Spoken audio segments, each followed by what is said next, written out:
bersama saya Elia Advelin. Nah, kali ini podcast kita itu membahas tentang era pandemi COVID-19. Nah, selama pandemi COVID-19 ini, aktivitas kita pasti sangat dibatasi kan? Tapi jangan lupa untuk tetap olahraga. Meskipun kita nggak bisa olahraga di luar ruangan, kita tetap bisa olahraga di dalam ruangan. Dengan begitu, kita harus cerdik untuk mencari berbagai alternatif kegiatan latihan yang dapat kita lakukan di dalam rumah. Kita semua dihimbau untuk tetap sehat dan bugar selama karantina ini.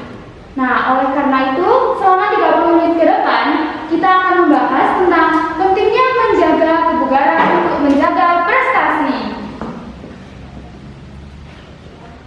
Pada kesempatan kali ini, saya sudah kedatangan seorang narasumber. Nah, ini adalah guru favorit saya di SMA 2, yaitu Bapak Andis. Selamat siang, Pak Andis. Selamat siang, Galin. Oke.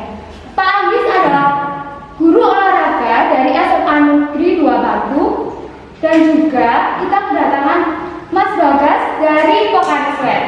Halo Pak. Halo Mas Bagas. Panggil Mas aja ya, jangan Pak. Oh, oke. Halo, Galin, salam kenal ya. Biar akrab ya Mas.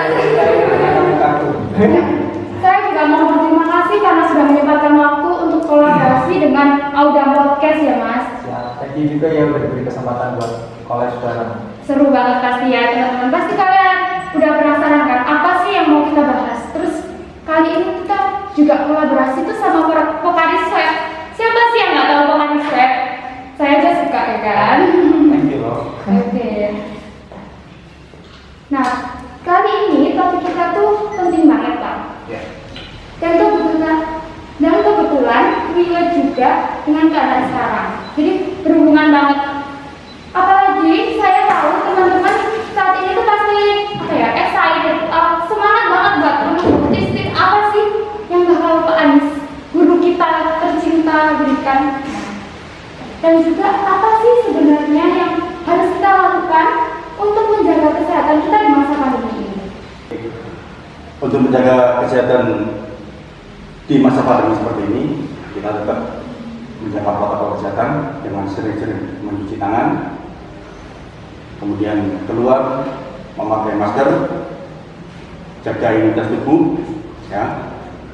Kemudian beristirahat yang cukup, makan makanan yang bergizi, perbanyak konsumsi buah dan sayur yang mengandung vitamin C, dan juga jangan lupa yang penting adalah menjaga dehidrasi tubuh, karena jangan sampai kita kehilangan konsentrasi akibat dehidrasi.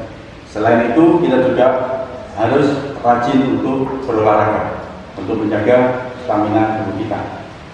Benar banget Pak, karena selama kita di era pandemi ini kita pasti di rumah, jangan pernah keluar, nggak pernah aktivitas. Biasanya kalau nggak aktivitas olahraga di rumah, pasti di sekolah itu pasti ada olahraga. Nah, sekolah juga masih online kan Pak ya. Nah, untuk itu apa sih tantangan Pak Andis selama mengajar di era pandemi ini? Kan selalu via online, pasti itu ada plus minusnya, ada kesulitannya, dan bisa ceritain nggak Pak? Yeah. Kalau plus minusnya banyak ya. Kita di sini harus membuat pola lagi dengan membiasakan kebiasaan-kebiasaan yang baru. Oke. Pada dasarnya kegiatan olahraga itu harus menjadi kegiatan olahraga yang fun, senang. Kalau kita fun, senang, tubuh kita menjadi sehat. Ketika kita masih online, maka pembelajaran juga cukup terbatas karena aktivitas tatap muka kita sangat berkurang. Untuk itu, saya sebagai olahraga tetap menganjurkan anak-anak di rumah melaksanakan olahraga di rumah. Yang penting kita bergerak, tidak malas-malasan. Supaya apa? Dengan bergerak, tubuh kita akan tetap terjaga kesehatannya. Itu aja. Nggak laku semua ya Pak. Iya, nggak apa-apa. Nah, juga ada momen untuk kita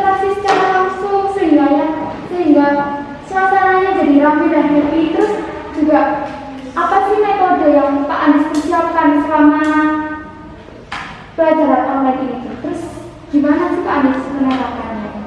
Oke, dalam menghadapi kondisi pandemi seperti ini, hal-hal yang perlu kita lakukan itu adalah banyak perubahan-perubahan baru. Kita harus meninggalkan perubahan kebiasaan-kebiasaan lama, kita ubah menjadi yang kita jalani seperti ini saat ini. Dalam proses pembelajaran yang biasanya saya terapkan, saya mempercayakan itu semua pada kalian. Kalian melakukan olahraga, saya kasih materi, kalian melakukan di rumah dengan sendiri. Pengawasan orang tua itu yang penting. Biasanya kalian di sekolah bisa ada pengarang dari bapak ibu guru, ada materi dari ibu guru. Nah, sekarang kalian dituntut untuk mencari, menggali informasi-informasi dari materi yang diberikan oleh bapak ibu guru di sekolah. Kita memanfaatkan teknologi yang ada. Misalkan kita pakai jaringan internet, banyak sekali materi-materi yang bisa kalian ambil di dalam seperti di YouTube dan lain sebagainya. Nah, itu yang perlu kalian bisa kalian terapkan. Itu Selin. Oh ya, terima kasih Pak. Terus gimana sih pendapat Mas Bagas juga tentang belajar online? Oh iya. Apa sih plus minusnya? Terus efektif nggak sih menurut Mas Bagas? Secara efektif tidak efektif, pasti kalau waktu masih enak bareng kalau ketemu langsung Pak ya. Iya. Tapi karena kondisi kita menuntut kita untuk daring online, jadi mau nggak mau bapak ibu guru yang di sekolah itu percaya sama murid-muridnya. Iya. Nah, biasanya pakai itu kan Pak ya, kayak wadah online, Google Drive atau apa gitu. Nah, Terus video-video Zoom meeting atau apa gitu ya. Iya. Nah, harapannya sih jangan sampai lah teman-teman siswa yang di rumah ya disuruh misal kirim video push up gitu ya kan mukanya dulu gini. Iya.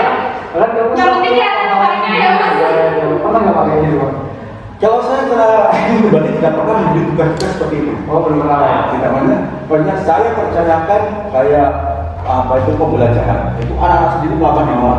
Melakukan di rumah. Jadi kebutuhan kesehatan, kebutuhan olahraga untuk kesehatan dirinya itu adalah kebutuhan pribadi masing-masing. Jadi kalian mau melakukan apa yang telah saya perbuat dan telah saya instruksikan dan melakukan tidak itu terserah kalian. Karena di masa sekarang ini sangat banyak besar toleransinya. Oh iya. tergantung kemauan diri sendiri sih ya Pak.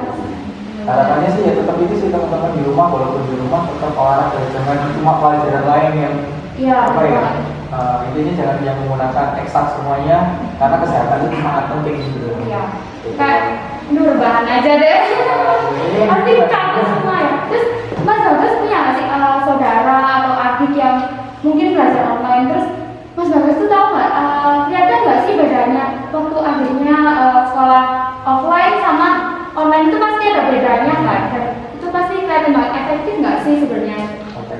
Secara kalau saya sih punya adik sih, tapi kuliah kemarin. Oh, kuliah online ya Mas? Iya, kuliah jadi online. Secara awal sih pasti seneng ya. Iya, Kalian juga pasti. Sangat banget. Iya, yang awalnya harus berangkat pagi, sekarang nggak perlu mandi, nggak perlu Iya. apa, cukup ada laptop, ada HP gitu.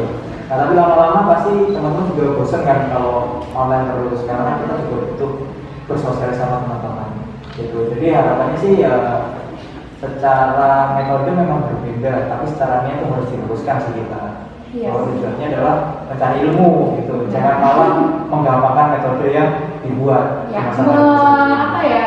Kita tetap belajar, tapi pakai atau memanfaatkan teknologi kita Iya. yang semakin maju ya Mas. Iya, ini. Oke. Terus saya rasa kan teman-teman tuh pasti malas-malasan tuh di rumah. Rebahan, jangan jauh-jauh. Saya juga sukanya rebahan. Nah, Pak Andis dan Mas Bagas punya nggak sih tips kayak olahraga yang ringan-ringan aja deh, yang kita bisa lakuin cuma berdiri terus 15 menit udah selesai gitu. Gimana Pak Andis dan Pak Andis dulu. Oh, ya. Boleh. Nambahin aja. Oke, kalau tips dalam menjaga kebugaran kita selama pandemi seperti ini, kita usahakan paling tidak seminggu 3 kali kita melakukan aktivitas olahraga. Nah, olahraga apa yang sekiranya cocok dilakukan untuk masa pandemi seperti ini? Tentunya olahraga-olahraga yang intensitasnya rendah sampai sedang, ya, rendah sampai sedang, jangan yang berat. Oke, kenapa? Ada alasannya. Kita kalau berolahraga keluar di luar, itu kan wajib di masa pandemi seperti ini kita wajib pakai masker. Nah, waktu olahraga pastinya tubuh kita banyak memerlukan oksigen untuk masuk. Nah, kalau kita pakai masker, pasti oksigen yang masuk akan berkurang. Dengan berkurangnya oksigen itu bisa mengakibatkan fatal. Seperti contoh banyak olahraga di awal pandemi dulu ya. Oh iya. Awal pandemi dulu orang bersepeda, naik sepeda, olahraga, maunya Ramai banget ya Pak waktu itu. pakai masker. Nah ternyata ada kejadian-kejadian sampai bahkan sampai ada yang meninggal. Nah kenapa itu terjadi? Karena oksigen yang masuk ke dalam tubuhnya itu sangat berkurang. Dia pakai masker, tapi melakukan olahraga yang intensitasnya tinggi. WHO sendiri menyatakan di masa pandemi seperti ini, menyarankan pada masyarakat untuk tidak melakukan olahraga berat, intensitas berat di luar. Olahraga intensitas berat bisa dilakukan, tapi di dalam rumah. Olahraga berat bukannya dilarang, tapi disesuaikan dengan kebutuhan kita. Kalau seperti kita bukan atlet, melakukan olahraga sedang sampai ringan, ya, ringan sampai sedang. Untuk yang atlet bisa melakukan olahraga berat, tapi dia harus melakukan di dalam ruangan. Protokol kesehatan tetap dijalankan. Intinya seperti itu. Berarti tetap harus jaga jarak, terus juga protokol. Kalau misalkan mau olahraga berat itu kita kalau bisa di dalam ruangan gitu ya Pak ya. Betul. Oke, apalagi di masa pandemi ini. Terus gimana sih kalau pendapatnya Mas Bagas? Ya saya nambahin aja sih dari Pak Anies tadi ya, benar Pak. Intinya kita selama pandemi ini memang walaupun kita kadang ingin olahraga yang rame-rame, kita ya harus mau nggak mau ngalah lah demi kebaikan kita semua. Ya mungkin bisa dibantu dengan olahraga ringan di rumah mungkin ya Pak ya. Iya. Misal jogging jalan, bukan jogging keliling kompleks yang jauh ya. Iya. Kita di lorong juga saya apa ya? Jalan di tempat gitu. Iya. Kalau misal di rumahnya teman-teman punya treadmill bisa dimanfaatkan. Atau kemudian mungkin menggunakan exercise cardio, misal push up, sit up, itu kan skipping gitu, misalkan gitu ya. Gitu sih. Oke, terima kasih ya Pak Anies, Pak Bagas. Iya, Terus sama-sama. kan kemarin sempat viral tuh ya sepeda di luar, terus juga olahraga di luar. Nah, mereka kan tetap pakai protokol kesehatan tuh, tapi tidak nggak sesuai, nggak disesuaikan dengan kalau di ruangan harus gimana, di luar ruangan harusnya pakai apa. Nah, gimana sih pendapatnya Pak Andis dan juga Mas Bagas? Oke. Kalau kita bahas soal olahraga bersepeda, seperti yang contohnya tadi, olahraga bersepeda bukannya dilarang, tapi tetap kita menjalankan protokol kesehatan karena olahraga bersepeda tidak mungkin dilakukan di dalam rumah, pasti di luar rumah, ya kan? Nah, di luar rumah kalau kita keluar, otomatis protokol kesehatan kita jalankan, pakai masker. Nah, kalau kita sudah pakai masker, kita harus tahu sendiri olahraga apa yang harus kita seberapa besar tenaga kita yang akan kita gunakan. Kita pakai olahraga melakukan bersepeda itu dengan intensitas yang rendah sampai sedang, ya, jangan sampai intensitas tinggi. Misalkan balapan gitu ya. Iya, biasanya kalau sepeda. Dan juga pakai peralatan keamanan seperti apa? Helm, ya, pelindung siku, pelindung lutut, itu harus dijalankan. Protokol kesehatan tetap. Gitu ya Pak. Oke, terus gimana sih pendapat Mas Bagas? Dikit aja. Sebenarnya sudah dijelaskan sama Pak Adi semua. Ya jelas banget ya. Kemudian dia pakai apa ya, APD kayak misalnya label psikologis itu, sama mungkin jangan sampai berkumpul Pak ya. Oke. Nah, kan karena kita adalah satu momen kita lepas masker karena Iya. kalau warga butuh oksigen juga ya Pak ya. Nah, nanti jangan sampai lah kita berkumpul karena kayak gitu tuh yang kadang bikin resiko penularan COVID juga. Bener banget. Apalagi Ini Pak Adis atau siapa? Kalian suka sepeda nggak? saya nggak bisa. Nggak bisa Pak. Oke, terima kasih Pak Anies, Pak Mas Bagas. Oke, terus selanjutnya adalah kalau misalkan olahraga nih, pasti kita mengeluarkan banyak cairan. Nah, Mas Bagas nih pasti punya tipsnya ya kan? Thailand. Ya. Ini udah kelihatan ya? Oh, udah kelihatan ya? Udah sudah tahu. Kalau ngomongin cairan-cairan nih, pasti kan kita mengeluarkan keringat banyak nih. Tipsnya dari Mas Bagas apa nih? Ya itu sih kalau dari saya sendiri, kalau teman-teman olahraga pasti mengeluarkan keringat. Walaupun nggak olahraga pasti teman-teman juga mengeluarkan keringat. Benar banget. Karena semua aktivitas kita pasti membakar kalori juga kan, walaupun tidur. Walaupun tidur. Nah kemudian kalau teman-teman tahu tubuh kita itu memang lebih sebagian besar itu terdiri dari cairan. Nah berarti kalau sudah dewasa itu sekitar 70% dari tubuh kita itu berupa cairan. Namun tidak berupa hanya air. Kalau teman-teman mungkin pernah nggak sengaja kejilat keringat atau yang cewek suka nangis karena patah hati, terus masuk ke mulut, rasanya ada asin-asinnya ya. Iya. Nah, itu karena tubuh kita itu tidak hanya air biasa, melainkan juga ada darah mineral. Gitu. Jadi kalau misalnya kita olahraga, cairan tubuh harapannya bisa diganti dengan cairan yang mengandung komposisinya mirip dengan cairan tubuh. Salah satunya minuman isotonik. Nah, Apa itu? Nah, ini dia. iya. Ini dia. Makanya Mas Bagas nih yang tahu banget ya tentang cairan. Oke.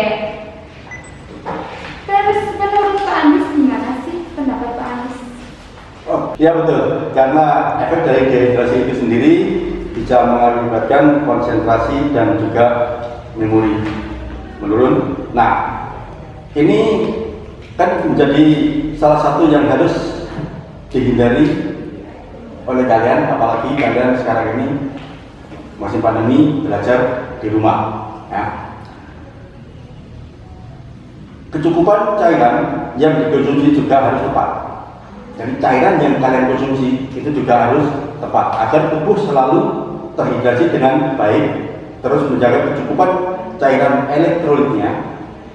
Juga karena pada dasarnya cairan di dalam tubuh kita itu bukan hanya air saja, tapi juga ada ionnya. Itu balik. Oke. Terus kalau ion-ion nih.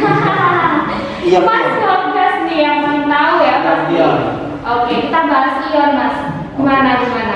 Iya, jadi ion itu adalah darah mineral ya, saya jelaskan Benar banget. tadi. Dalam tubuh kita itu tidak cuma mengandung air, melainkan juga ada ion atau darah mineral. Salah satunya ada natrium, magnesium, kalium, dan lain-lain. Banyak banget ya Mas ternyata. Saya sampai hafal juga. Iya. Saya dari dulu mikirnya oh air. Iya, nah itu salah satunya kan Pocari Sweat sendiri itu dibuat berdasarkan penelitian ilmiah. Bahkan kalau dulu awal penemuan Pocari Sweat itu penelitiannya itu menggunakan keringat. Jadi nyari keringat dirasain, terus diteliti apa aja sih kandungannya seperti itu. Terus kita buat minuman yang kandungannya sangat mirip dengan keringat kita. Berarti ini benar-benar bermanfaat banget ya Mas. Iya. Pocari Sweat itu buat tubuh kita. Selain minum air putih, kita juga harus minum Pocari Sweat teman-teman, karena di dalam tubuh kita tuh nggak cuma air, tapi juga ada ion. Terus di dalam ion itu tadi masih banyak lagi. Pasti anak IPA tahu banget Iya, tentang kalau itu. teman-teman pernah merasakan mungkin ya yang suka traveling jauh nih, keluar kota, bandingin deh minum air biasa atau teh dibandingin Bener, dengan minum Pocari Sweat. Kalau teman-teman, kalau saya yakin minum teh atau air biasa itu pasti sering pipis. Iya, sering pipis terus makin apa ya Mas? Makin haus Iya. kalau ya. Biasanya saya kalau olahraga itu pasti minumnya Pocari Sweat. Mantap. Mantap kan? Ini gimana? Oh, ya beneran. Nah, kembali